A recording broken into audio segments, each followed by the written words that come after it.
Shalom, meus queridos e amados irmãos, seminaristas, estudantes da Palavra de Deus.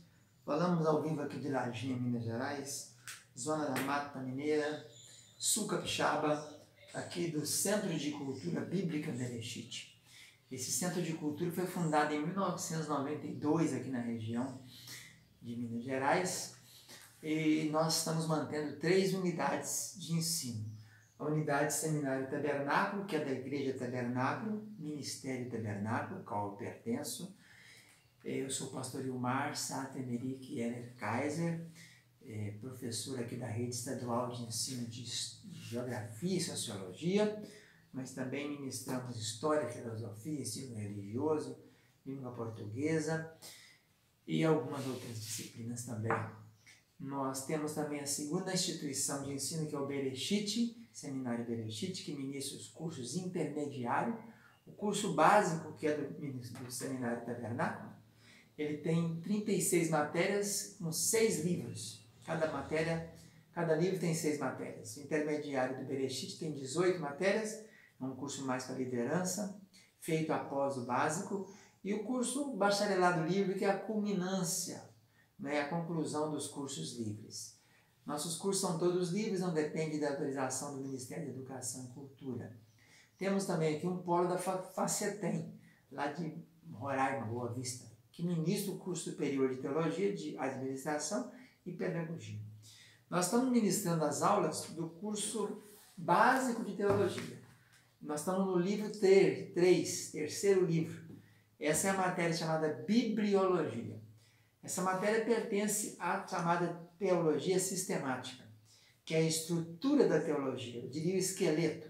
É que vai estudar o homem, a antropologia, o pecado, a martiologia, a Bíblia, bibliologia, a igreja, a eclesiologia, cristologia com Cristo, vai estudar a escatologia, vai estudar ainda mais logias que temos por aí, como já falei, bibliologia, escatologia, e antropologia, o homem, pneumatologia, que estuda o espírito, Então, essa estrutura teológica, por isso chama teologia sistemática, sistema, não é isso?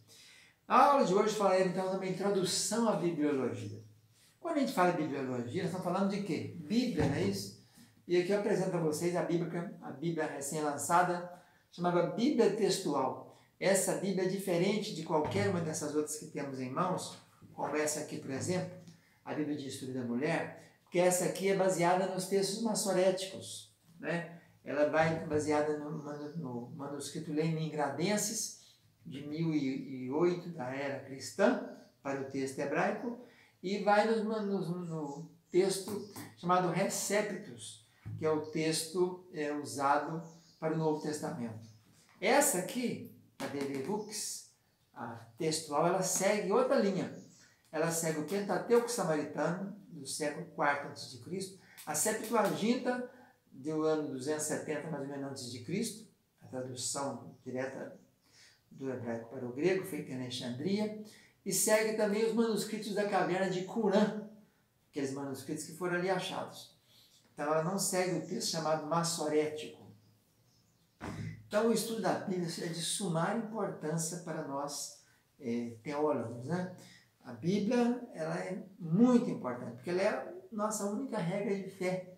Ela é a palavra de Deus, ela é a expressão verbal e plenária.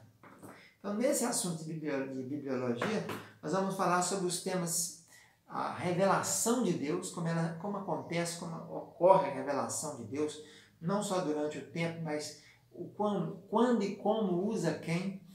Falaremos depois dos 2 tipos de revelação que existem, a revelação geral e a revelação especial, aquela que se manifesta de maneira generalizada e aquela individual, focada, especial, com fim precípuo. Depois discorreremos sobre a autoridade das Escrituras Sagradas. De onde vem essa autoridade, Como ela se manifesta. Depois ainda sobre a inspiração das Escrituras Sagradas. Diz Pedro que homens santos escreveram inspirados pelo Espírito Santo. Como pode, então, durante 15 séculos, mais ou menos 1500 anos, mais de 40 autores escreverem e não haver confronto entre eles, mas todos se unirem e se interconectarem, mesmo muitos não tendo conhecido os outros, não são contemporâneos, né? Depois falaremos de um tópico interessante e intrigante, que é a inerrância ou a infalibilidade das escrituras sagradas, né? Isso é muito importante, porque ocorrem alguns erros de ortografia, alguns erros de cópia por escribas, mas a doutrina em si, os pilares básicos, não temos chamados erros. Isso não são erros, são apenas disfunções do texto. E caminhando para o fim do nosso estudo de bibliologia, nós faremos um estudo do cânon. O que era o cânon? O cânon era uma vara de medir, né? Então, quais livros compuseram o cânon do Velho Testamento, até que você chegou a 39, e quais livros compuseram o cânon do Novo Testamento, para se chegar nos 27. E aí falaremos daqueles que são os aceitos por todos, os que tiveram algumas objeções, e os pseudepígrafes, que são escritos falsos escritores, por exemplo, Apocalipse de Salomão. Salomão nunca pensou em escrever esse tal Apocalipse. Então é um pseudo, falso escritor. E os apócrifos, que são chamados escondidos. Alguns livros que são até adotados pela Igreja Católica Apostólica Romana, mais ou menos 7 deles, por isso essa divergência na quantidade de livros da Bíblia protestante para a Bíblia católica. E esses livros apócrifos foram homologados no Concílio de Trento, depois da reforma de Lutero. Então, esses serão os nossos temas que abordaremos aqui, nessa apostila nossa, que segue aí o livro chamado Teologia Sistemática de Stanley Horton, editado pela CPAD, Casa Publicadora das Assembleias de Deus. Essa é a nossa apostila de bibliologia.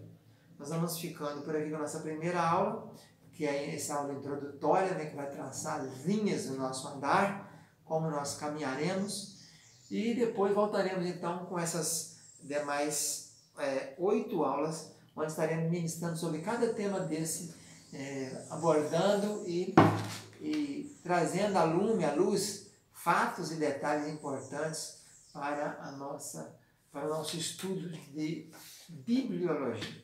Fica na paz, um abraço, tchau, tchau.